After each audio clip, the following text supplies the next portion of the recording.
What's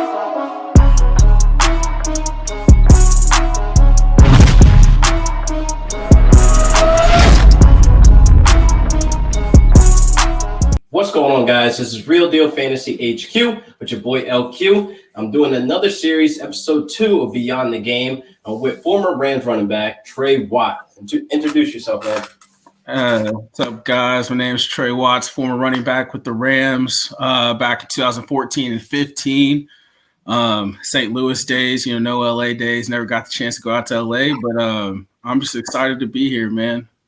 Yeah, man, I'm glad to have you on, man. And I see you rocking the retro logo. Oh, yeah. Still got it. It's like the most comfortable shirt I got, so I wear it all the time. There you go, man. How you feel about the new logo? Let me start there. It's interesting, I guess. I like the old school still. So, obviously, but no hate, no hate. If that's what the direction they want to go in, I'll let them do their thing, I guess. But look, man, I would have voted for old school if I have to say. Yeah, man. I'm gonna say it for you. I hate it. As a fan, I hate it, man. They got to change it. They got to do something. But eventually, maybe they will. Who knows? Yeah. But maybe it'll stick. Some people hate things the way they look at first, and then maybe they get used to it. Yeah, 5 years from now, they won't even remember what the old one was or something. Like they'll just be like, was it ever different? Or Yeah. Oh man. So, are you a fan of fantasy football? I am. It's in my younger days, like I definitely like fantasy football a lot more. I've been in a league with some high school friends. Probably since about 2013, we've been in this same league for about 7 years now. Wow. And we enjoy it. The trash talk. That's probably the best part about it is just trash talking when everybody lives like in separate parts of the country. I went to high school in Virginia, so all my friends are still out, Virginia, DC, Philly, all in that part of the country. And so when you're not, close to them all the time, that fantasy football kind of gives you something to weekly to talk about and kind of stay connected. And so that's kind of why we use it. It's just an excuse for everybody to stay connected. And we all football fans, so it kind of works out that way. Man, oh my God, there's no friends in fantasy football, man. Yeah. The rivalries, I guess I should say. I got at least 3 or 4 enemies within my league right now. So it's like we go at it back and forth through text, group chat, in person, whatever. Yeah. It just gets ugly during the season. So it just becomes cold-hearted. You got the snaky characters that be making like the little snaky trades. Yeah, we don't have that going in our league. We don't have that going in our league. So it's a pretty friendly league. Not too much money involved. Just kind of friendly rivalries and keep it that way. Yeah, man. And we try to be friends, but once the season's off season, then we're all buddy. We're all chilling. Yeah. Once it's go time, we locked in, bro. Yeah. Oh man, so who was your favorite player last year, on your roster? Who was the must-have guy that you had? Oh man, last year's it's hard to think back. They all I swear all my rosters blend in together from all the years past. But is this a dynasty league? Last year? Man, I honestly, ever since TG came to the league, I've always tried to get him on my team. Shout out to TG, man. Yeah, always, man. TG is the homie, so I always try and support anybody who I've ever played with. I try and get them on the roster if I can. But man, no one just stands out. My team was pretty trash last year, honestly. We went I think I won 3 games last year, so. Oh man, it was not a very good year. I was probably checked out by week 10 and was just this is not good for it was not a good season for me last year. So sometimes that's how it goes, man. Yeah. It's always hit or miss with fantasy, and just over the last couple of years, honestly, I've watched less and less football, honestly, as the time goes on. So it's just I've kind of gotten away from it as the years have progressed. Back, when I was in high school, college, and then even when I was playing for the 2 years that I got to play, I was a lot more into it then than I was now. Oh, okay. Yeah. So, like, did the players, or did you? Well, obviously you, but felt the impact of fantasy community. Like, did they feel like, like, oh, man, like people really want me to score this touchdown right now because I know a lot of people got me on their roster. Like, yeah, I think like my personal friends, we'd kind of joke about it, but we never knew it was really that serious. Like, it was nothing we ever talked about in the locker room. I never knew people. We weren't really talking about it. Maybe, other teams were different. I mean, if you're Lamar Jackson or Todd Gurley, you might have some more people being like, hey, you need to go score for me. But a guy like me, I mean, I'm, my special teams tackles don't really count. So they're not really talking to me as much about it. But in the locker room, I really didn't see too many people who were too worried about it. It was like it was a big deal. It might be more of a thing after the game. You got people coming at you on Twitter or Instagram or something like that. Yeah. Where you might have to hear from. But personally, I don't think it was ever really too big of a deal. Yeah. I mean, we always wonder as fans, like, does this guy know I have him on my roster? Does he know? I think it was last year, 2 years, when that Todd got a lot of grief from it when he was running into the end zone and just took that slide. I mean, that was, that's got to be tough, especially it's just like betting on a game. You got to, when the point spreads are going and, Todd's going to take that slide or something like that. I had him on my roster and I'm a huge fan. So I kind of was like torn between because I'm like, okay, that won us the game, but I kind of needed those points. Yeah.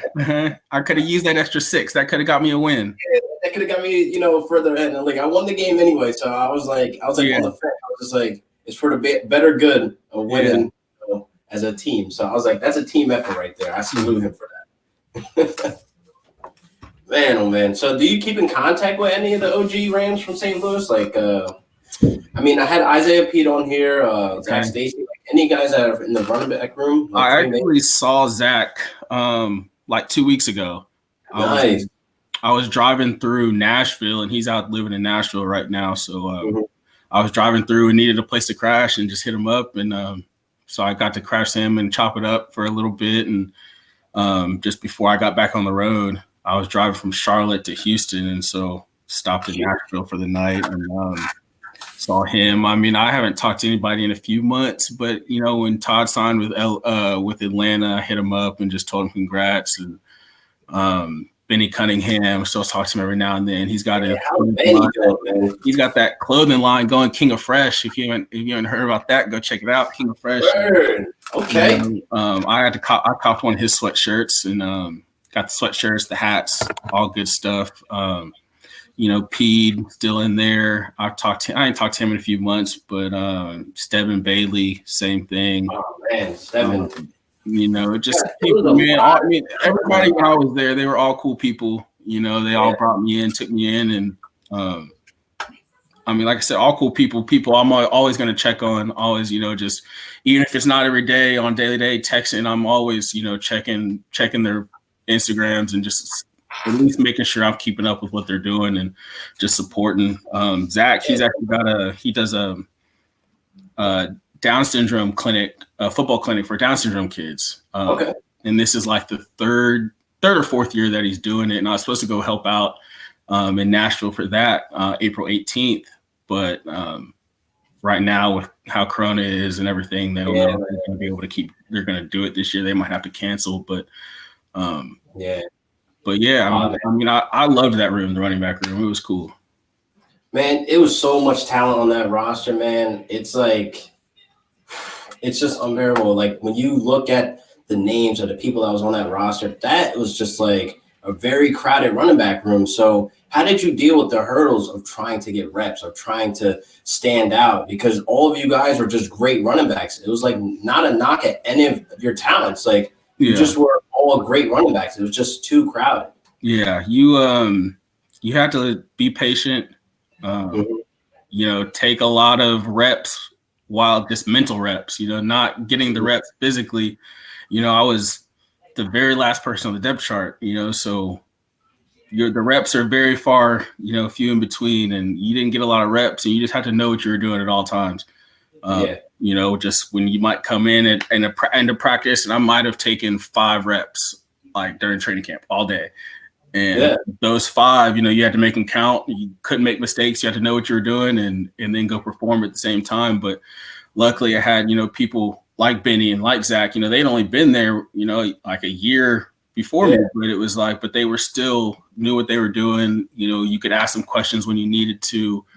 There was no selfishness. They wanted to help you out. They weren't just worried about their job. They were still worried about the team. They were team first guys. Yeah, team effort. Yeah. So I was always good with those guys. Yeah, man. That's definitely important to have on the team, guys that aren't like being selfish and just want to spread the love and spread the knowledge and wisdom of things. And like that's really great that Zach and Benny were doing that, because those are another couple of guys that I'm like really huge fans of, that I kind of wish for you and Zach and even Trey Mason to actually get that role, to get that experience, to be able to get that, that starting running back, status. And it's like, I just look at the roster and it's like that the room is just way too crowded. Like it's just too much talent. So like take me to that experience of getting signed by the Rams. Like, did you know they were interested in you? So pre-draft, Coach Ben Sermons, he came out. He was running backs coach at the time, and he came out to Tulsa to do like a workout on campus and stuff like that, and got to spend a few hours with them and do the boardroom talk and watch some film and all that stuff. So I knew they were interested, but you don't ever really know how interested somebody is until really until draft day. And until they hit you up. Draft day came around, I'm talking to my agent, and he's just, stay patient, call might come, it might not. You don't really know what's going to happen. The draft ends, and it's like, man, all right, well, you didn't get drafted. Now what do you do?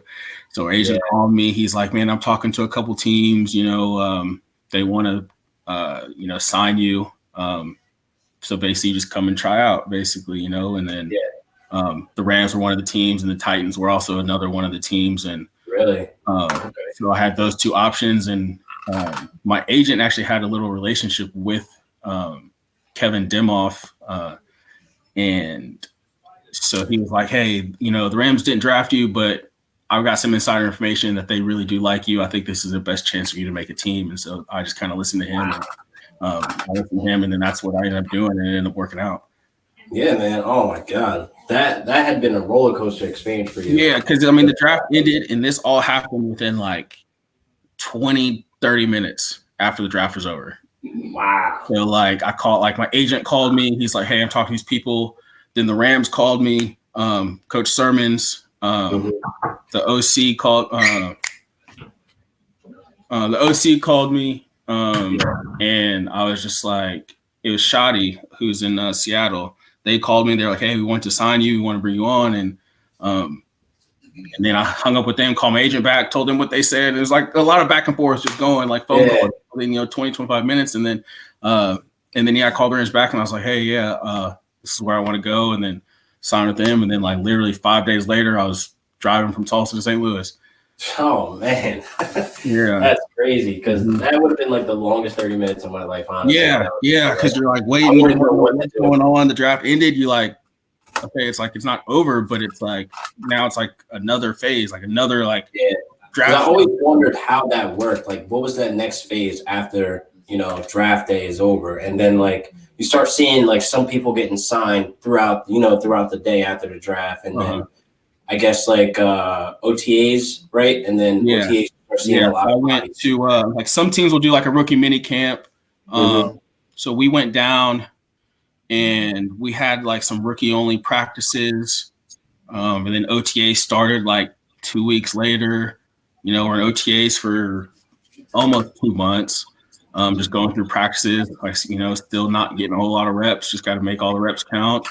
You get like a month off, month to 4 to 6 weeks off, and you got to go to training camp. And then it's just like, starting all over again. Now you're in training camp, bottom of the roster, and just grinding. Really, it's just a grind just the whole time.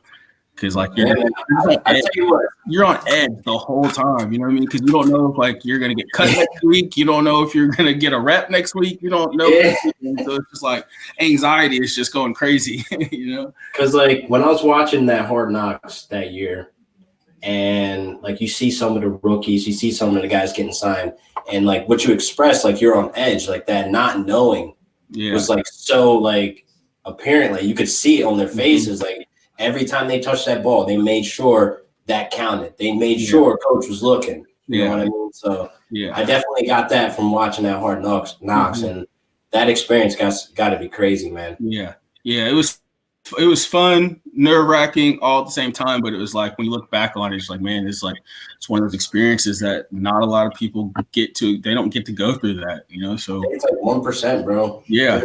Very little that people get to experience that in their life. Yeah.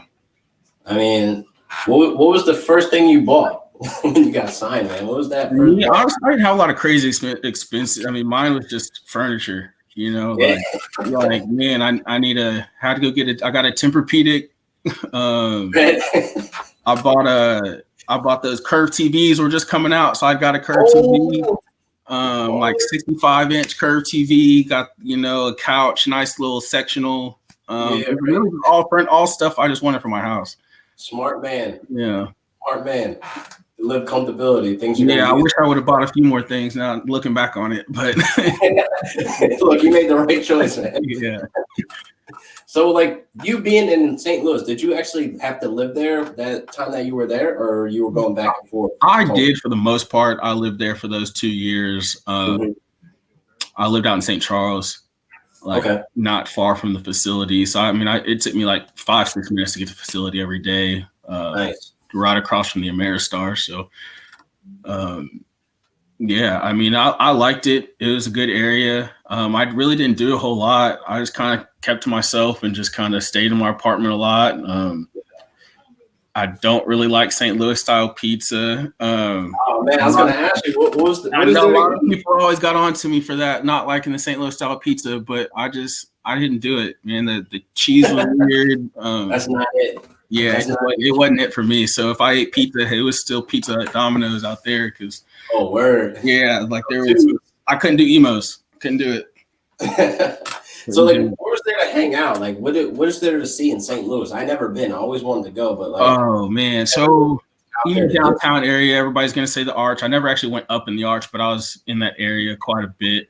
Park Village, baseball is real big in St. Louis. So anytime there's a baseball game. St. Louis actually has I think one of the top 5 Mardi Gras in the country is actually in St. Louis. Never knew that.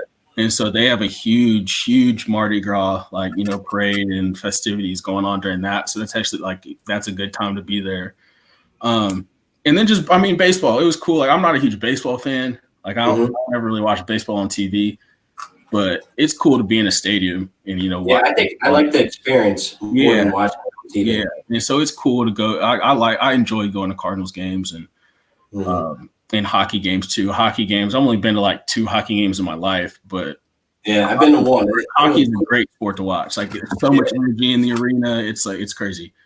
They actually fought when I went, so that was you get a little bit of everything in hockey. So that was great to see, and I was a kid seeing it, so I'm like, whoa, they're really fighting. They're going at it. They're throwing hands. All smoke. Yeah. Oh man. So you watching any college ball right now? Oh man, college ball. I will. I like the NFL game better than college. Okay. But it's still football. Saturday, Sunday. What else are you gonna do? Watch football. So. This year, I went to a bunch of bowl games this year. I actually went to the college football semifinal, that OU LSU game. My dad used to play at OU, so I grew up an OU fan. Okay. All my friends in Oklahoma, obviously, they're all OU fans. So I went out there with a couple friends, and we went to that OU LSU game. So we drove from Norman to Atlanta. Took about 13 hours, stayed in Atlanta for a couple of days. That's lit. Watched OU get their asses kicked, honestly, and then I took a bus actually from Atlanta to Charlotte because I have a friend from high school. He coaches at Virginia Tech now, and so they were playing in the Belk Bowl against Kentucky on December 31st. So then I went to that Belk Bowl on December 31st and was there for New Year's with him. And then I went to the national championship game as well. LSU Clemson, and that game was crazy. It was wild. Just the energy in that stadium was just unmatched. I'd never really been to an experience like that. That was crazy. Yeah, I always wanted to go to a college game, but I just personally haven't kept up with one college. Like, I kind of just watch whatever's on, and like that stadium looked like it's packed. Like the energy, the atmosphere there. It's like it was like you can feel it, man. Like the going to that stuff. I don't miss football too much until you're in that environment. Yeah, man, like that atmosphere, energy, and like what they're feeling on the field. Like you've been there, and you're like, man, I miss this. Like just getting ready. I don't want to take a hit anymore, but I want to be a part of it. Right. I mean, like, I got to go to one of these college games, man. I just got to find the right college team to go. I'm in Jersey. Like, obviously, everybody goes to the Rutgers games and stuff, but like, I never was drawn to that. Like, I want to go to like the SoCal games or LSU's or big somewhere that tailgate energy and like you can feel it. Definitely. Yeah, I need to get that going. I got to one day get to it, man. Just when I find the time. Yeah, just got to go check them out. You got something you got to do before it's all said and done. For real, before this Corona gets us, bro. Yeah. Oh man, so now back to a little bit of football, XFL. Like, what do you feel about that? Like, what is your like idea of like how do you like think that it's coming about? It kind of hit like personal for me because I was still trying to make a little comeback and I tried to get into the XFL and they ended up not drafting me. Nobody drafted me, and nobody picked me up. Didn't get any calls, so I was kind of like, all right, I think football's kind of done for me. I'm not really trying anymore, but I mean, so I don't really watch. I didn't really watch. I never got around to it. I saw highlights and stuff like that and saw people doing, making plays. But one of my friends, Dexter McCoyle, I went to Tulsa with him and he was playing out in St. Louis actually. Wow. Okay. So I tried to like kind of keep up with him and see how he was doing every week. But other than that, it wasn't really in the forefront of my mind. I mean, I heard a lot of mixed reviews from it out there. I think a lot of people liked it. Some people didn't. I mean, I think the talent was there. I mean, we saw PJ Walker. He just got signed. Shout out to Carolina. He got signed. They made moves to go get him too. Yeah, and his because the head coach of the Panthers was his head coach at Temple. So they had a little connection there, and that's kind of how that happened. I mean, obviously, he made plays too. Like he did his thing. Like I mean, he was. Clear front runner for probably the MVP for the XFL, the whole league, and he did his thing. That's what paid off. So I mean, I think that league could be something that keeps going and keeps happening. I mean, because you're seeing it firsthand right now. I mean, he only played 5 games, but now he's got his chance. Opportunity, he got his chance. And that's really all you need. So you can need that. Yeah, that's what you really need is that chance and opportunity. Like I had this crazy idea where the XFL and then the NFL combined together, and XFL becomes like some type of D league. Okay. Like, how do you feel about that idea? Wouldn't that be that could be interesting? I mean, it really could. Like, I mean, I think that's kind of even almost what they're using it for now. Is like, it's not they're not saying it's a D league. Like, they want to be independent, but at the same time, everybody that's in the XFL, I mean, I'm pretty sure that's their end goal is to like, hey, let's go get into the NFL. Like, nobody's out here saying, "Oh, let's go play next for over 10 years." Like, it's like, no, like let's go 1 or 2, and then see if we can, make that jump. Yeah. So I mean, that's kind of like what it is. So I don't know if I could ever really see like a merger, but much money. But it's like it's what it is. Yeah, because like I have this idea to where like if they were to ever merge, like, how do you feel about like the bottom 2 teams in the NFL? They drop down to the XFL, and the winners of the first and second go to the NFL. Like that would be dope, bro. Like the play, change it up. Just change it up, something different. But spice it up. I always they should just switch the. That's division. Like some soccer style. Exactly. Like how they do it over in Europe and stuff. I think they got that. If you finish last, don't you get like kicked out? Bottom 3 gets demoted to basically the D League, and then the top 3 of that league gets to go to the main Premier League. Okay. So That's awesome rules because I'm a big soccer fan. Like soccer's first in my love and my passion for any sport. So like that would just bring it over to the NFL. That would make it 10 times better, bro. Yeah. Like spice it up. Yeah. Like I would be saying like no more tanking. No more tanking. You know, no more tanking. No. Yeah. I don't know how much tanking they really do in football. It's not the same as basketball, but I mean, it would take away. It would just eliminate all of that. Take away tanking completely, and like you can literally see teams openly tanking, like the Dolphins. Like, like, bro, what the hell? Yeah. Yeah. So, like that would take away that, and like it would just make things a little bit better, man. Like it would just make things like more interesting, like spice it up. Man, so I want to get into you. How has life been after football? Because the series of this is called Beyond Football. So I'm more interested of what you've been doing after football. Okay. Life after football has been a roller coaster, honestly. Yeah. You know, I mean, how I got out of the league, it was because, you know, I got into the substance abuse program and I got in trouble and got suspended and then just, you know, I never really recovered from that. So it was like it was a tough couple of years, especially like 2015, 16. Those were like, some tough years and, you know, figured out I was like, man, I gotta get a job. I gotta start working. Yeah.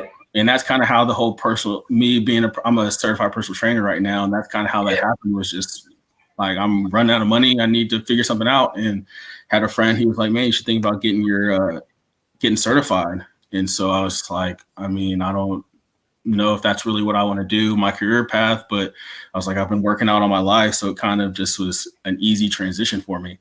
Yeah, not much adjustment, huh? Yeah, so went and got my certification, went and got into a gym, and, you know, it's pretty easy to get into a gym when you have an NFL, you know, pedigree as a background. And you say, I have the certification, and I played in the NFL. They're like, all right, but you can come work here. You know, it's very easy to get a job as a personal trainer. So, no brainer. Yeah, and so I did that, going on 3 years now being certified and just been personal training. Even worked in restaurants, worked at TGI Fridays for like a year and a half. Okay, so you've been grinding, bro. That's all. And you know, I moved around a lot because I was still trying to continue my career. So that's why the personal training thing was also good because I was like, all right, if I could basically just live in a gym, just work out and train people, you know, it's easy to stay in shape that way. So that's kind of what I did. I moved back to Tulsa for like a year.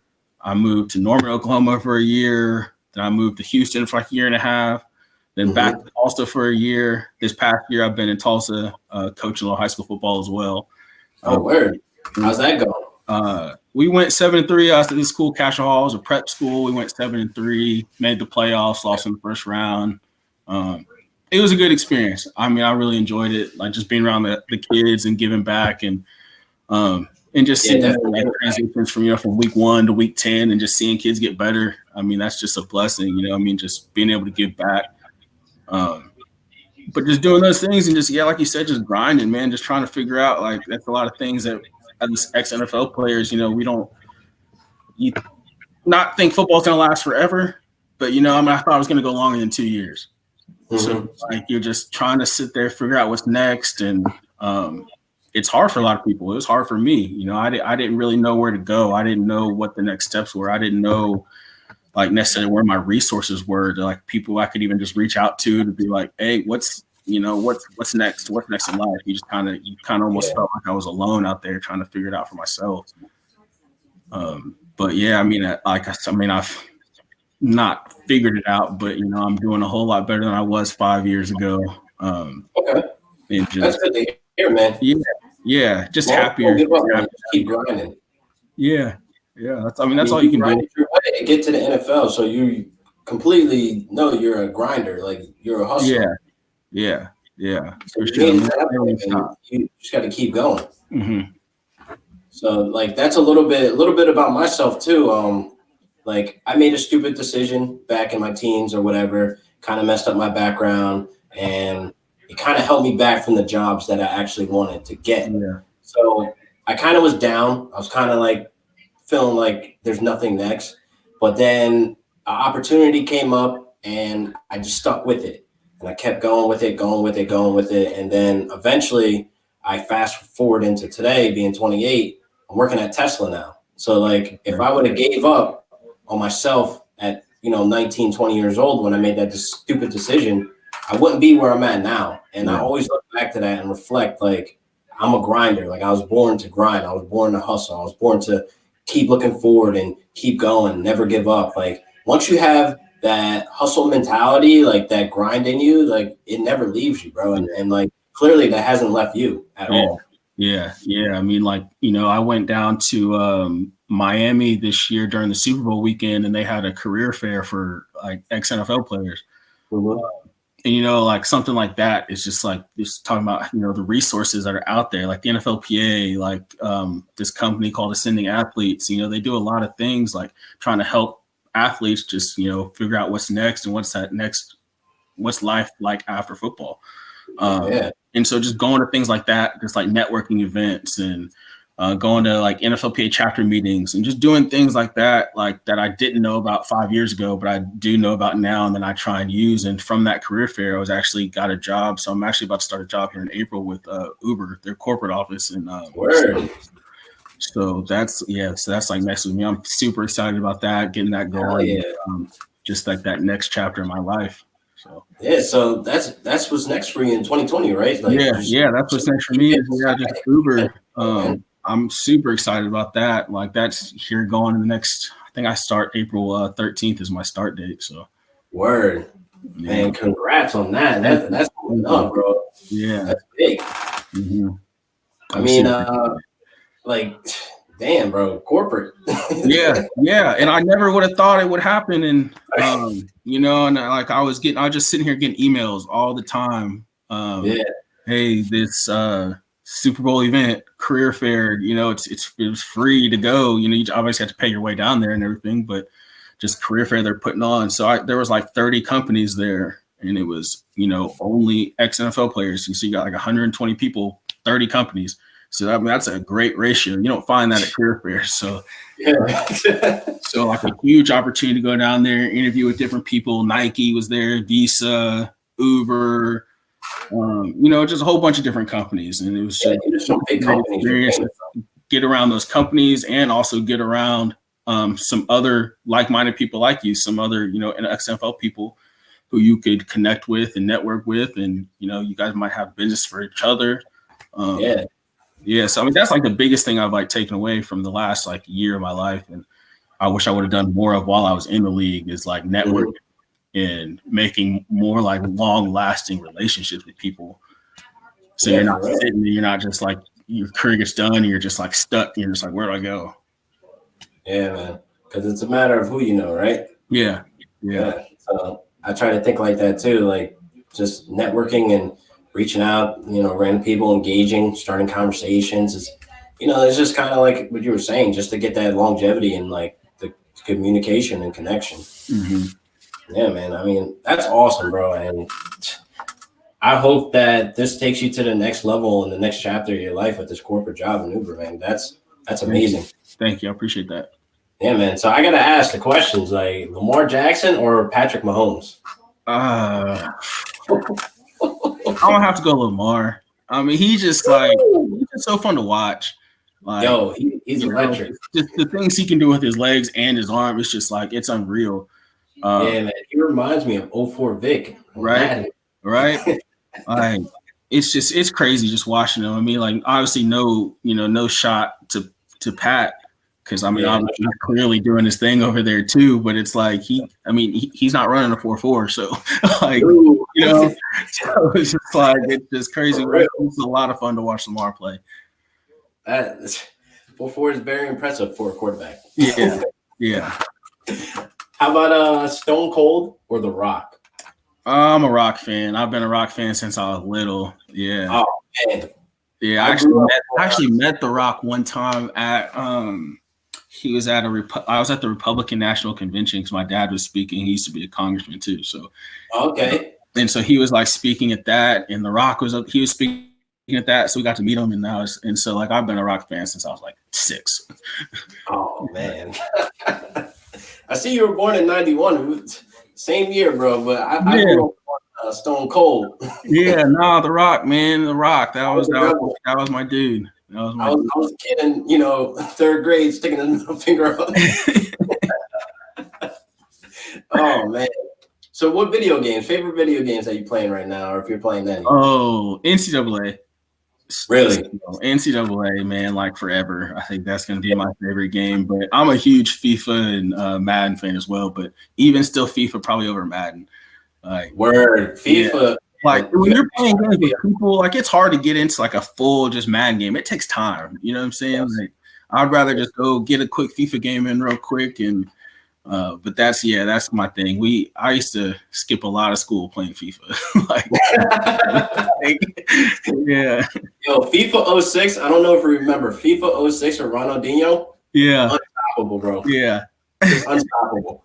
I would pick him every single time. People get so pissed. Yeah. Yo, he was undefeated, bro. Like there's certain games that are out there where there's like 04 Vic. Unstoppable. Yeah. Ronaldinho in 06 and FIFA, unstoppable. Like it's just unmatched, bro. Mm-hmm. So what do you got? Xbox or PS4? I'm Xbox all day. Yes, Xbox all day. I never got into PlayStation. I was like early PlayStation, you know what I mean? Like of course. PS2s, but then like once the 360 came out, it was over. Yeah, bro. Yeah. We all grew up on PlayStation. That's what the continued argument is. Like we all grew up on PlayStation. Everybody had PlayStation 1, PlayStation 2. You might have got 3. Yeah. But when that 360 came out, I was done, bro. It was over. I never went back after that. Halo, Gears, I was sold just off of those 2 games. Mm-hmm. Yeah, those exclusives, I'm never going back, bro. Yeah. Mm-hmm. So what's the message you want to give to the fans that are out there watching, man? Oh, man. Just, with these times right now, it's just, stay safe. Tell the people you love that you love them. You never know when their time is done or when your time is done. And then just the fans, man, like you guys, you never know what an athlete or a person that you look up to, you never know what's going on in their life. So just don't be so quick to judge people. And that's just not athletes. That's just anybody in general. Just don't be quick to judge people, man, because you never know what they're going through in their lives. And, everybody makes mistakes. So don't beat people up. Don't tear each other down for making mistakes, and just stay positive and just spread joy and love and positivity. For real, man. That's a powerful message, especially in the times that we're in right now. Yeah. That's all facts, because this is the most craziest it's been ever. Really, like we're breaking records. Yeah. So pandemic, like let's stay healthy, let's stay clean, wash them hands. Yeah, So, I'm sure I got 3 bottles of hand sanitizer around me somewhere. So right. Like right now, we're not social distancing. We're physical distancing right now. Yeah. Close to close. So I like to tell people, stand about 4 or 5 feet away from me. I can hear you from over here. Right. We're states away, so we're good. Yeah, right. Definitely, man. I'm so happy and so appreciative that you jumped on the show today, man. And like I said, man, we got to keep grinding, and we got to stay safe. We got to stay healthy, man. And I really hope that you go to the next chapter of your life with this corporate job you got. And I'm just thankful for you for being here, man. Thanks, man. I appreciate it. Thanks for having me on today. And just same to you. Power, positivity. Keep it going. Just keep grinding. For real, man. We're going to keep grinding, and then we got to play some FIFA one day, bro. Yes, sir. Yes, sir, bro. I appreciate you, bro. I'll see you. Have a good one. You too, man.